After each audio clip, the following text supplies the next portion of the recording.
All right, so now that I have my voice back, let's do this. So chapter 3, biologically important molecules.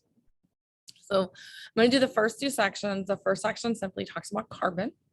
We've talked a little bit about carbon in the periodic table. You should know that it forms 4 bonds. That's 4 valence electrons. And then we're going to talk about just putting together and breaking down molecules. So organic molecules have carbon as their principal element. We used to say it is a molecule that contains carbon with the exception of carbon dioxide and carbon monoxide. And if you think about those molecules, that would be CO2 or CO. So we can kind of get away with that without saying the exception when we can say, well, it has carbon and hydrogen. So if we look here, we have our very simplest organic molecule, which is C1H4, which is methane. And so we have our carbon attached to 4 different hydrogen groups. So that would be CH4, methane. Carbon atoms are also functional groups, and we're going to talk about these functional groups that can add some characteristics to other macromolecules. And like I said, carbon can form up to 4 covalent bonds. And it needs to in order to get that octet, right? We talked about meaning octet and being stable. So organic molecules consist entirely of carbon. Some are just carbon and hydrogen.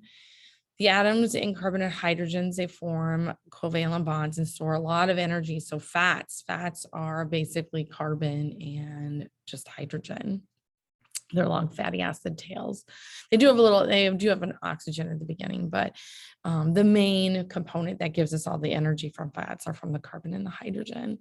They form these long backbone chains, linear chains. We often draw them as little zigzags with each bend being a carbon attached to 2 other carbons, and then they are attached to 4 hydrogens.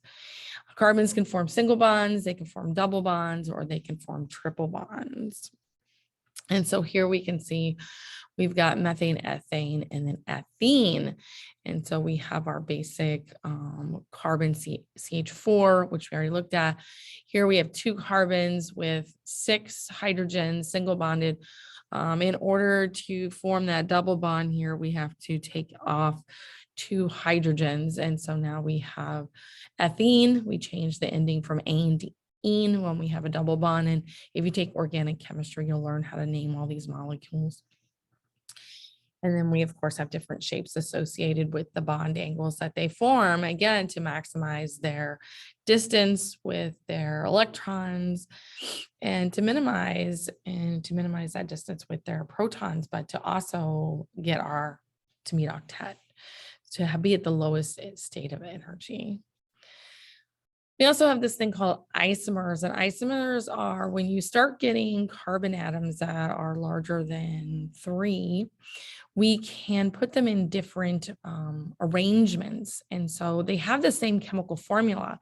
So that formula being C4H10, if I counted the carbons 1, 2, 3, 4, and if I counted the hydrogens, I would have 10. But I could do the same on isobutane, 1, 2, 3, 4. But we have one that's linear and one that is branched. And so that shape often gives it some different chemical properties. And so the straight chain is called butane. Isobutane refers to it being a branched molecule of butane.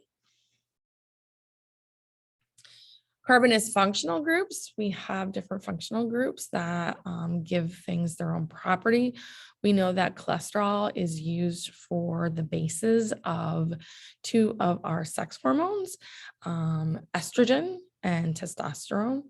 But the biggest differences here are the functional groups. We have a hydroxyl here. We have a double bonded or a carbonyl here.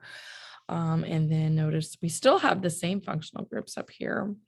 But we have an additional functional group here, methane, on testosterone. And those functional groups are giving these characters, these molecules, their own set of properties that we know. One gives us the female sex characteristics and the other one gives us the male. So here are all the different, there are different functional groups, and each textbook tends to focus on a little bit different ones. Your textbook, this is what we're gonna focus on. These main ones are hydroxyl, which again is that OH attached. R means that it's that carbon molecule. So that carbon molecule can change. So, but the OH is the hydroxyl, and it's polar. And so it gives it a lot of its properties based on it. A lot of our functional groups are polar.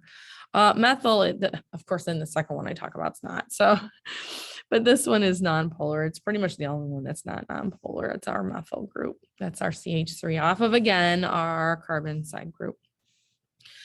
And then we have our carbonyl, which I talked about, which is where we have two carbon groups. And in the middle of that carbon group, we have a double bonded oxygen.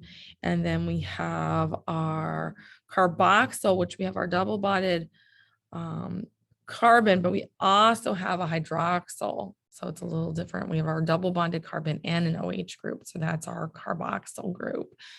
Our amino has the nitrogen with the two hydrogens. And then we have a phosphate group, which is phosphorus surrounded by a bunch of oxygen. And then our sulfhydryl. And notice they're either charged or they're polar. That charge gives them a polar characteristic. The only one that is not is that methyl group. And then the second 3.2 talks about how we can make and break down these macromolecules. So you do need to know these particular vocab words, and monomers are single groups that we use over and over again in certain molecules. We use them to make polymers. And then we have a dehydration, which is where we're gonna pull water out of, and we're going to see that we're going to pull water molecules out of two different molecules to put things together. That is anabolic. And then we are going to have hydrolysis, where we have to split water to break things down. And that would be our catabolic reaction. So here is a picture of this. So you can see here, we have monomer 1 and monomer 2. If we want to link them together, because again, they've met octet, and so they're bonded with each other in ways that they are stable. So we can't just force another bond. We have to take things off. It's kind of like a circle of everybody's holding hands in that circle. We can't add another person to our circle unless we break that chain. And so we have to break that chain. And what we're going to do here is we're going to take that water molecule out, and then we can double bond with that oxygen to form a larger molecule. And so this would be, when we're building, it's called anabolic. And now if we want to reverse that, we have to we're going to take water and we're going to split it.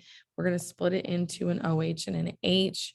So we're going to break that bond. And of course, now if that bond's not made, if you open the chain of hands, your two end people don't have anybody to hold on to, so they have not met octet. But we're going to put an OH and an H there. We're going to end cap that.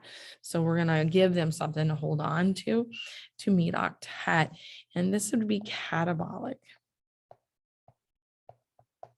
We're breaking that more complex molecule down into its monomers, into its single units.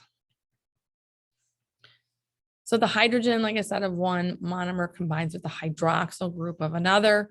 When we combine, this again is allowing those monomers to come together and share electrons that give us covalent bonds. Different monomers can combine in many different configurations, giving us a huge diversity of macromolecules. Macromolecules just means big molecules.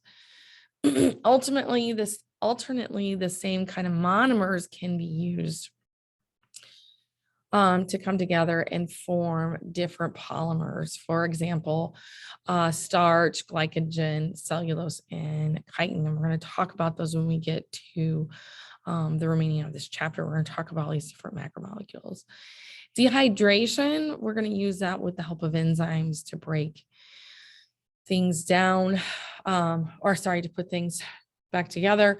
So we're going to use that. The enzymes will often hold those two monomers together. And then with that, with that aid of pulling out that water molecule, which is where that dehydration comes from, is pulling out. It's also called a condensation reaction because you pull out water. So this particular reaction has two names, condensation and dehydration. And like I said, synthesis was anabolic. So again, we're going to pull out that OH group. We're going to form that covalent bond. We went from two monomers to in this case, this would be two monosaccharides forming a disaccharide. And then again, the hydrolysis is catabolic, where we break them down, also called condensation reaction. And that's where we're going to take water and split it into an H plus and an OH negative. And so we're going to break those down, and we're going to use those to encap our bond that we broke. So here we're going to break that down, and we're going to put our end caps on. And now we went from our disaccharide to two monosaccharides, which is again catabolic. I always think of catabolic as like catastrophic, things break down. And so catabolic is breaking down. And then anabolic, I always use the if you hear about like anabolic steroids to build up muscles. And so anabolic is a building up process. And that is it for 3.1 and 3.2. I hope you found that helpful, and I will see you in the next video.